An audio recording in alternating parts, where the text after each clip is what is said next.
dihay usa ka covenant community nga nagpahigayon og seminar, workshop. Human sa paambit sa speaker mga kaigsuonan, gipahigayon ang open forum. Nya ang topic sa maong seminar workshop ang kabililhon sa pagpaubos. Usa sa mga mihatag og rejoinder nagkanayon nga nag-struggle siya niining virtue of humility. Apan sulod sa hataas nga panahon sa pagpaningkamot, matud pa niya, milampos ra gayud siya. Nagkanayon siya. Mga kaigsuonan, after a while, nilampos ra gayud ako sa akong pagka mapaubsanon.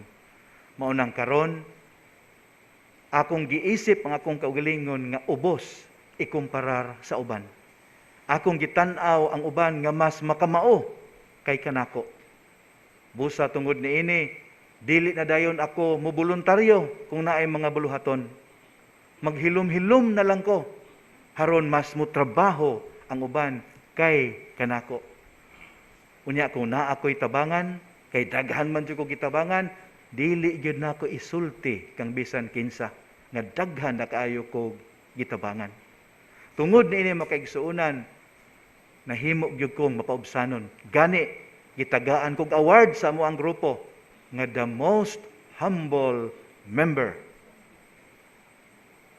Ang facilitator sa seminar makaigsuonan nagkanayon, Brad, kanang imong gisgutan nga humility ba, murag dili man na siya virtue of humility, mura siya vice of timidity. Nya mura siya og mental health problem. Unya ako na matikda no, bilibas na ako nimo oy, proud kay ka sa imong humility. Makaigsuonan, gimbutan sa maluluyong Dios nga pinaagi sa mapaubsanong pangalagad ug mainantusong pagsakripisyo sa iyang gipadala nga Mesiyas, ang atong Ginoong Hesukristo. Madawat sa tao ang matuod nga kadungganan sa gingharian sa Dios. Kini mao ang linangkob nga tema sa mga pagbasa og sa Salmo responsoryo niining atong panagtigom karon. Unang punto sa atong pamalandong. To most people in mainstream contemporary society, chasing after greatness comes naturally, but not the pursuit of servant leadership. Palihog pamalandungin ninyo, second letter of Paul to Timothy, chapter 3, verses 1 to 5. Mga minahal, bisan tuod og kita gimatuto sa sukad pa sa gagmay ta nga dili gayud kita angay mag-ukon-ukon, mag-ulaw-ulaw o magyaya aron dili ta mabintahaan o maunhan sa uban kung magisgot na ganit tag mga kahigayunan sa kalampusan. Mao na atong training. Most of us are trained that way. Apan dili unta nato makalimtan nga gibutang kita niining kalibutana, dili alang sa atong kaugalingon lamang, kundi alang sa usag-usa. Tingali sanglit kay nahilakip man sa inner circle of the Lord ang managsuon nga Santiago o Juan, ug basin gumikan sa ilang hamugaway nga family background, si Santiago ug si Juan makaigsuonan walay ulaw nga nagdahom nga they were entitled to positions of honor and power with their concomitant perks and privileges. Muna'y nasud sa ilahang hunahuna. Unsay resulta?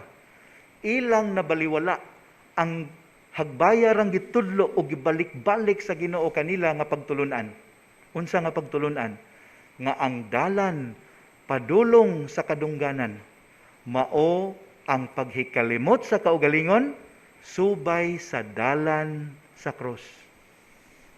Nakalimtan sa nila nga ang Dios lamang mao'y nasayod kung kinsay angayang hatagan sa purong-purong sa kahimayaan. Kinsay tagaan og kahigayunan nga maigo sa spotlight samtang anaa pa niining kalibutana. Dios ang magpili. Mao na nga tanawa, tataw kaayo nga matud pa sa ebanghelyo, walay kalibutan, wala masayod si Santiago ug si Juan sa ilang gipangayo sa Ginoo. Nganong nakaingon ko nga they did not know what they were asking for?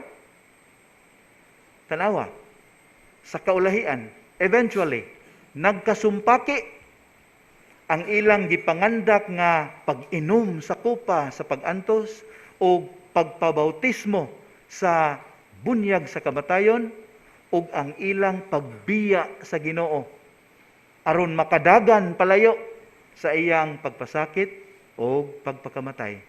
Basa ang kasulatan, matud pa dito, ang tanang mga tinunan nanagan, nagpalayo. They distance themselves from the Lord niadtong unang Semana Santa. Mga kaigsuonan, sa di pa ta mo harshly judge kang James o kang John, ato ang hinumduman. Di yun nato tugutan nga mawa sa atong panumduman nga sama ni Santiago ug ni Juan ay ampay sa kaayo nato. Oy, ang easy way ug shortcut to greatness. Kung naay dali nga paagi nga mailado ta, mulambo ta, mas padung ta di ana. Gani kitang mga Bisaya natin panultihon, nganong mangitag lisod kung naay sayon. Ug tungod niya na mga kaigsuonan, daghan ka nato ang buot muangkon og daghan bisan og gamay ra o gitampo. While we elbow our way to the top, forgetting that in the eyes of God, the only way up is down. The way of the cross.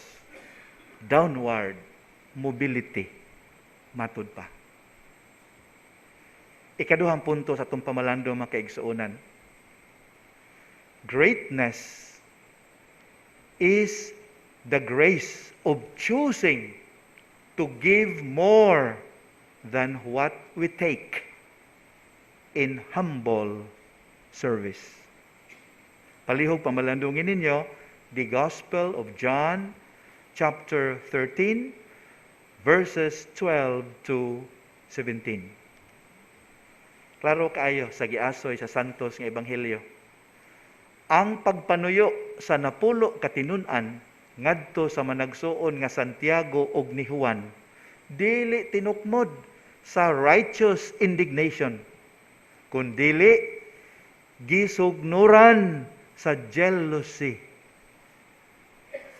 Ngano man, nganong nasina man sila, kay nabati nila nga nakaminos ug namintaha kanila ang mga anak ni Zebedeo. Moto nga perti nilang nakareact. Nabungkag na gayud unta ang pundok sa mga apostoles, kung dili pa sa mapailubon og mahigugmaong pagmaymay sa Ginoo kanila. May na lang, wa masuko ang Ginoo, samot atong kagubot. Gimaymayan sila. Unsa may gimaymay sa Ginoo kanila? Nga saging harian sa Dios, dili gahom, kundili pangalagad. Saging harian sa Dios, dili unsay makuha, kundili unsay ikatampo, unsay ikahatag, ang kapasikaran sa matuod nga kadungganan. Bisan tuod makiigsuon og kitang tanan, dili gayud mahatagan og kahigayunan to exercise considerable amount of authority and influence. Kitang tanan gihapon giawhag o gipahimangnuan nga sa matag usa nato sa kasing-kasing sa tao anaa ang pagpaubos ug ang pagkamapahitason. Anaa usab ang kaandam sa pag-alagad ug ang tinguha nga alagaran. So ang pangutana, kinsa may mudaog niini? Depende kinsa niining duruha nga nanagbangi nga mga gahom ang atong paundayunan. Apan mupatigbabaw makiigsuunan ang mga mithi sa paghari sa Dios. Kung ato lang yung isilsil sa atong alimpatakan kanunay nga ang mapaubsanong pangalagad dili siya ang ubos nga pagtan-aw sa kaugalingon, kundili ang nag-anam og kubos nga paghuna-huna sa kaugalingon lamang aron makapanumbaling sa kaayuhan sa uban. So klarohon ta niya aron di nato i-accuse ang simbahan nga nagtudlo kanato og mental health problem. It's not humility or humble service, it's not thinking of ourselves, less of ourselves. Not thinking of ourselves as low and below others. No, dili na mao. Kundili, we think of ourselves less and less, so that we would be able to think of the needs of others. Mga minahal, ang mapaubsanon nga pagpangalagad maghatag sa mga tao nga nagbato niini og usa ka advantage nga dili gyud mabayaran. Unsa man ni nga advantage? Ambot lang muuyon ba mo, pero mao ni observation nako, diya mao poy nabasa nako sa daghang mga spiritual literature. Ang tao kunong mapaubsanon mga kaigsuonan, they have a complete, perfect picture of their strengths and weaknesses. Nga mooy maghatod kanila ngadto sa transformation, sa kausaban, nga manukad lamang diha sa pagsunod sa panag-ingnan sa Ginoo. Ang tao nga dili humble, many times, they think of themselves too highly. And they think they are as good as they think they are. Nya sa resulta, dili mag-abot ang nasunahuna og sa realidad. Ug anha na magsugod ang problema. Mga minahal, atong hinumduman ha nga angay gyud kitang magmabinantayon kung magisgot na taniining virtue of humility. Ilabi na diha sa atong mga pag-ampo. So ayan gyud natong usisa, analyze ang atong mga pag-ampo. Di ba makabantay ta? Ubay-ubay niini ang pulo pareha sa gipangayo, sa gihangyo ni Santiago ug ni Juan. Ubay-ubay sa atong mga gipangayo sa Ginoo, naghangyo niya to make us become a cut above the rest. Maunay ato ang bantayan. Tanawa, usisa ang ato mga pag-ampo.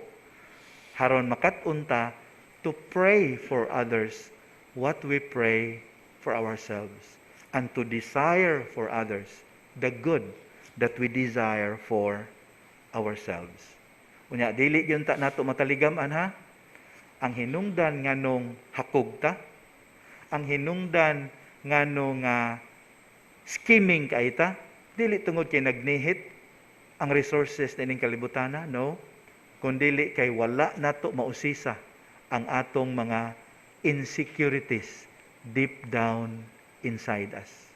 Insecure people are always greedy. Insecure people always look at other people as competitors. Insecure people are never happy. But a person who is secure with himself or herself is at home with the example of our Lord, the example of humility, knowing that his or her greatness is decided not by popular acclaim, but decided by God. Ug mao na itong pangayoon nga matagkalawat nato, tudluan unta ta sa Ginoo diha sa atong paghangyo kaniya, Lord, meek and humble of heart, make my heart like unto thine.